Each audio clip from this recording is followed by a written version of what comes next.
अस्सलाम वालेकुम दोस्तों। आज हम आपको बता रहे हैं कि बाइक के अगले व्हील के बेयरिंग किस तरह चेंज किए जाते हैं।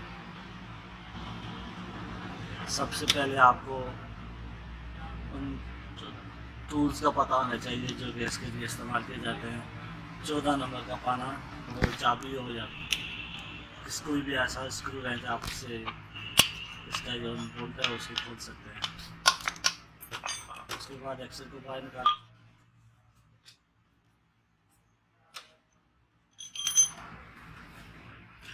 ये रहा इसका एक्सल फ्रंट व्हील का।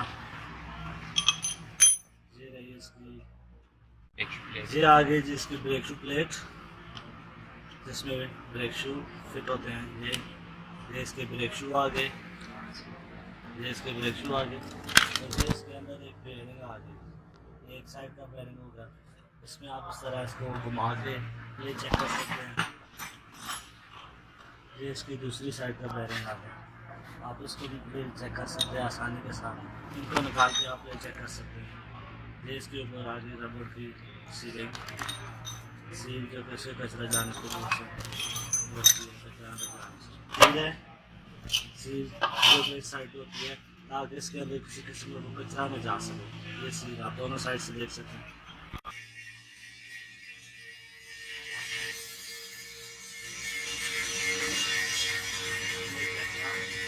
आप उसको ये चेक कर सकते हैं जो आपको नजर आ रही है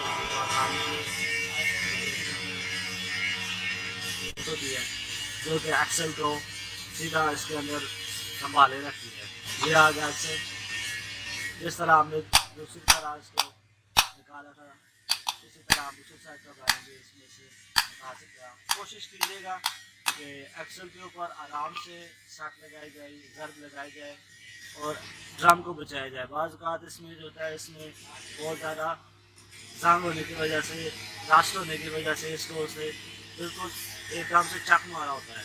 और अगर आप बेहतियाती ज़रा सी भी बेहतियाती करेंगे और जोर से ज़र्ब लगाएंगे तो इससे ड्रम टूटने का खतरा होता है। ड्रम टूट भी सकता है, तो आसानी के साथ इसको निकालना है उनको एहतियात के साथ। ये रहा जिसका पुराना बैन, आप इसको साफ करके देख सकते हैं कौन से नंबर का है। ये आप क्लियरली देख सकते हैं कि इसके अंदर ये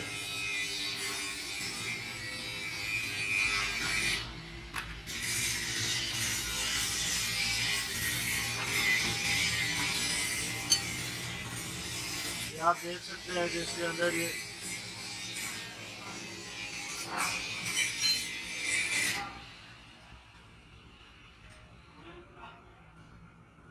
डबल क्लिक कर 300 का बैरिंग आप देख सकते हैं इसके अंदर। ये इसका नंबर है, ये आप लगा सकते हैं।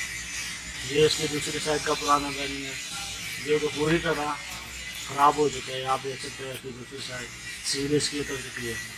जितनी जल्दी हो सके आपको ये बैरिंग चेंज करना चाहिए, क्योंकि ये बैरिंग टूट जाए तो इससे आपके जो ड्रम है उसको काफ़ी नुकसान पहुंचा सकता है और हाथ से कचकार हो सकता है। ये आगे न्यू बैरिंग 300 का नया बैरिंग है, आप इसको देख सकते हैं। आप इसको इस तरह ये भी चेक कर सकते हैं। ये बिल्कुल स्मूथ चलता है क्योंकि इसके अंदर किसी किस्म की कोई फ्रैक्शन, किसी किस्म की कोई प्ले वगैरह नहीं होती। ये बिल्कुल ब्रांड नहीं। ये आपको फिट करना चाहिए और अच्छे बैरिंग कोशिश करें कि जापानी बैरिंग अच्छे बैरिंग फिट करनी चाहिए। आपको इसके अंदर जो है वो सफाई करनी चाहिए क्योंकि इसके अंदर काफ़ी ज़्यादा रस्ट होता है, जिससे आपको बैरिंग दोबारा जल्दी ख़राब हो सकते हैं, प्ले आ सकते हैं। ये इसको फिट करने का तरीका आप देखें।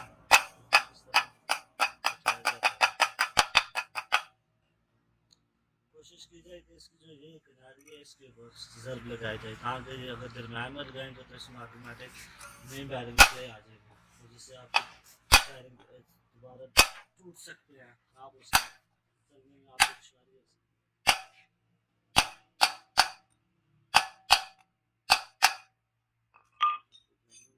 है। इसकी आगे सील लगाना बहुत ही ज़रूरी है क्योंकि सील के अंदर बहुत बैठती है। हम आपको डोर भी बताएंगे कौन सी डोर इसके अंदर बैठती है।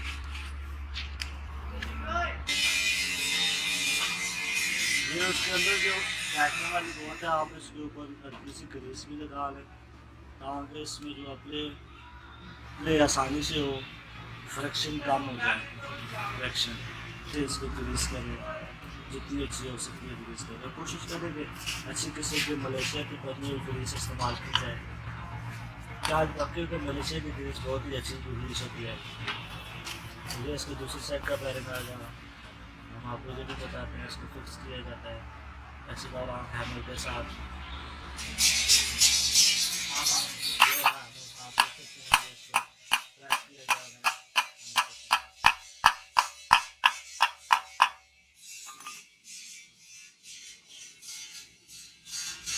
आप कोशिश करें कि ये बिल्कुल बराबर होनी चाहिए, इसके साथ ज़रा सा भी बाहर अंदर नहीं होना चाहिए।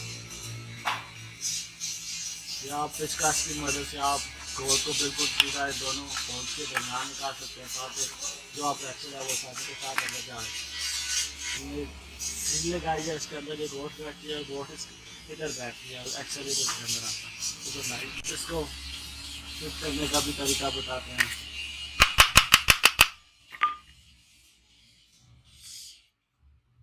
इसके अंदर ये जितना भी कचरा है आपको निकालना चाहिए, और इसके अंदर भी एक गरारी होती है, उसको अगर ग्रीस की जाए तो ज़्यादा बहना भी की जाए तो कोई मसला नहीं है। अगर ग्रीस की भी जाए तो फिर ये हीटर काम करता है। ये जो ट्यूमर है ये अंदर इसको बाहर निकाल के इसको ग्रीस में जानी चाहिए, इसकी वजह से मीटर काम करते हैं। अगर ये मौजूद नहीं है तो आपका मीटर काम नहीं करेगा। या आप इसको नोक प्लास की मदद से बाहर निकाल सकते हैं। बहुत का ये उस दूसरी गरारी जो इसके अंदर होती है उसमें अटकी होती है, ये आप देख सकते हैं सारी जगह। ये इसके जो कट बने होते हैं ना, ये कट इस अंदर वाली गरारी के अंदर, ये जो गरारी है इसके अंदर कट बने होते हैं। ये गरारी इसके अंदर ये कट बैठते हैं और ये घूमती है और इससे आपके मीटर जो है वो स्पीड बताता है। इसके साइडों पर ग्रीस लगाएं ताकि आसानी के साथ अटक जाए।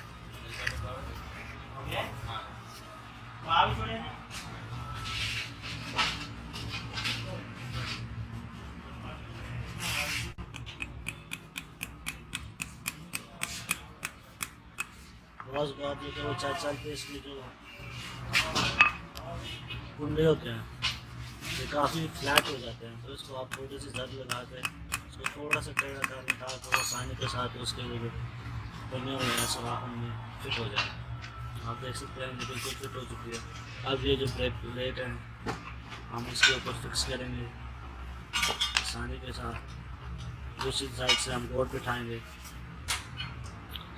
और अगर आपके ऊपर भी अगर ग्रीस लगाना चाहें तो आप लगा सकते हैं, या आयल लगाना चाहें आयल लगा सकते हैं, क्योंकि इससे जो इसका जंग होता है, इसके अंदर का जो जंग होता है शाख के अंदर का, वो नरम हो जाता है और ये आसानी के साथ अंदर बाहर आता है। मैं काफ़ी नहीं करता।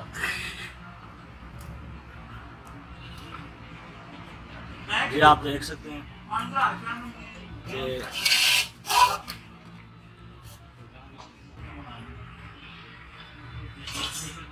ये हम व्हील फिट कर रहे हैं, फ्रंट व्हील CG1 CG70 का। हम आपके लिए इस चैनल पे और अच्छी वीडियोस लेके आएंगे। आप हमारे चैनल को सब्सक्राइब करें, हमारे वीडियोस को शेयर करें, आगे शेयर करें ताकि हम आपके लिए और मज़ीद अच्छी वीडियोस लेके आएँ। इस चैनल में हम आपको हर तरह की वीडियो बताएंगे, इंजन के मतलब वीडियोस बताएंगे कि आप इंजन को किस तरह बना सकते हैं। घर में बैठे आप इस तरह उसकी थोड़ी बहुत सेटिंग कर सकते हैं, जैसे आपके इंजन हम आपको रेडर की सेटिंग बताएंगे। आज हम आपके लिए वीडियो लेके आएंगे। ये वीडियो जो है आप इस वीडियो की मदद से आप घर बैठे अपने बाइक के, अपने मोटरसाइकिल के फ्रंट बेयरिंग जो है वो चेंज कर सकते हैं। हो जाती है तो आप पेचकस की मदद से दूसरी साइड से उसको सीधा करके एक्सल को बिठा सकते हैं। ये आपने देखा आसानी के साथ एक्सल आ गया। 14 नंबर का बोल्ट हम लगाएंगे, 14 नंबर का बोल्ट आ गया।